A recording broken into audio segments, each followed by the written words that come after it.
Imagine waking up in the vibrant streets of Sao Paulo, Brazil, where the morning sun dances off the colorful buildings and the scent of freshly brewed coffee fills the air. This is the world of Carlos, a 20-year-old university student studying environmental science. From a young age, Carlos carried a deep curiosity about the natural world, but as he grew older, he realized that knowledge alone wasn't enough. Action and integrity were the keys to making a real difference. Today, you're about to join him on a journey that will test his courage, compassion, and commitment to doing what's right, no matter the cost. Carlos's story begins on a humid summer morning when he receives an urgent message from his mentor, Professor Almeida. A nearby community in the Atlantic forest is facing illegal logging, and endangered species are at risk. Determined to help, Carlos packs his backpack with research notes, a water bottle, and a small recorder to document conversations. As he boards a crowded bus winding through lush hills, he thinks back to his childhood in Brasilia, where his grandmother taught him the importance of honesty and respect for all living beings. Those lessons would guide him in the days ahead. Arriving at the village of Vale Encantado, Carlos is greeted by Dona Marissa, a local school teacher who organizes environmental workshops for children. Her warm smile masks her worry. "Carlos, the loggers are becoming bolder. We've lost 2 tamarin families already." Carlos's heart sinks. These tiny monkeys, with their tufts of white fur, were symbols of hope and resilience to him. He promises Dona Marissa that he and a small group of volunteers will gather evidence to present to the authorities and to anyone else who will listen. That afternoon, Carlos meets his team, Lina, a fearless 22-year-old journalist from Colombia, Mehdi, an impassioned 19-year-old activist from Morocco, and June, a 21-year-old photographer from South Korea.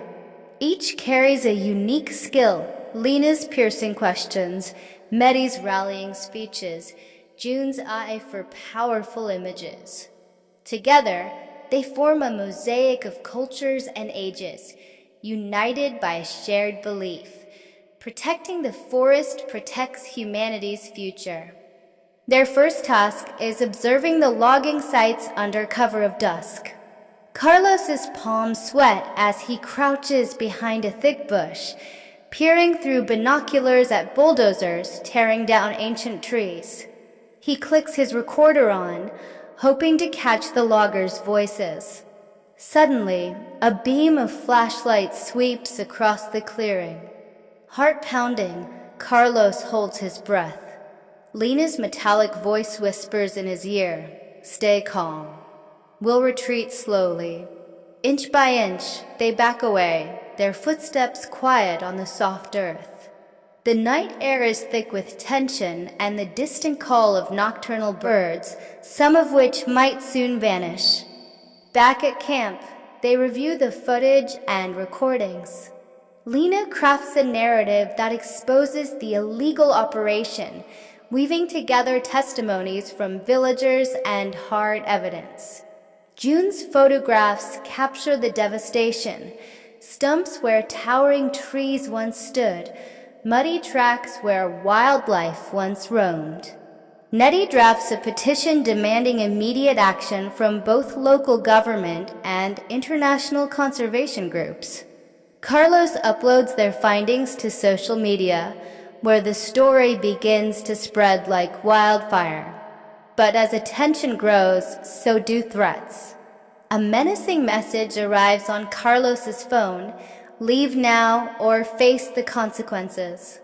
Fear grips him, but he remembers his grandmother's words: "Courage is not the absence of fear, but choosing what matters more than fear." That night, under a canopy of stars, Carlos shares his doubts with his friends. Lena places a hand on his shoulder. We knew this wouldn't be easy, but we're stronger together. United by purpose, they decide to press on. The next morning, they organize a peaceful demonstration in the village square. Dozens of locals join in, holding hand-painted signs. Save our forest, protect the tamarin, our future depends on you. Journalists from across Brazil and beyond arrive to cover the event. As cameras flash and microphones extend, Carlos steps forward to speak. His voice quivers at first. This forest is more than trees. It's our home, our history, our hope. If we lose it, we lose ourselves. The crowd cheers, emboldened by his sincerity.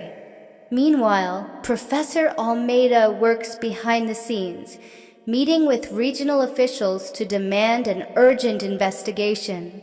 Under public pressure and fear of international embarrassment, the governor orders a temporary halt to logging and sends a task force to inspect the sites. Carlos and his team accompany the inspectors, guiding them through muddy trails and sharing data collected over days. The task force confirms illegal activity and several arrests follow. With the immediate threat contained, Carlos turns his attention to long-term solutions. He collaborates with Dona Marissa to integrate environmental education into the local school curriculum. Together, they develop interactive lessons where children plant saplings, track wildlife with homemade cameras, and write stories celebrating Brazil's natural heritage. Medi arranges workshops on peaceful activism, teaching villagers how to advocate for their rights without violence. Lena's articles continue to raise awareness globally, inspiring similar campaigns in other countries. June's photos find their way into galleries and magazines, reminding the world of the beauty worth protecting. As weeks turn into months, the forest begins to heal. Young trees sprout where chainsaws once roared. Families of tamarins return, their playful chatter filling the air once more.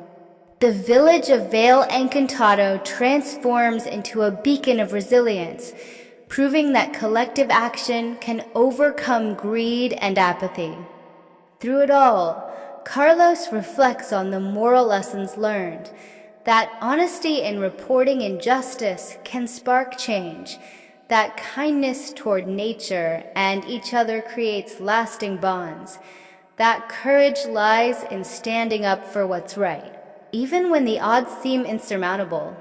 He realizes that age and nationality matter little when people unite under a common cause: his Brazilian heritage, Lena's Colombian fire, Medi's Moroccan passion, June's Korean precision, all converge to protect a precious ecosystem. One evening, as the sun sets in a blaze of orange and pink, Carlos sits by the riverbank with a journal in hand. He writes a letter to his younger self. Never doubt the power of one voice, one action.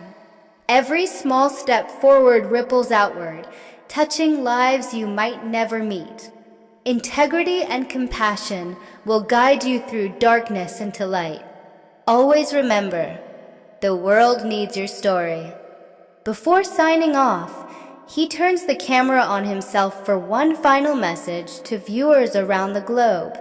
If this story moved you, share it with others.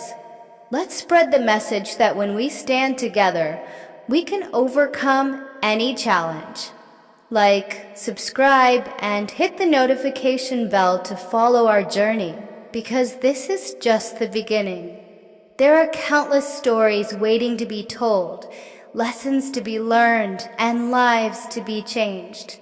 Join us, and let's write the next chapter together.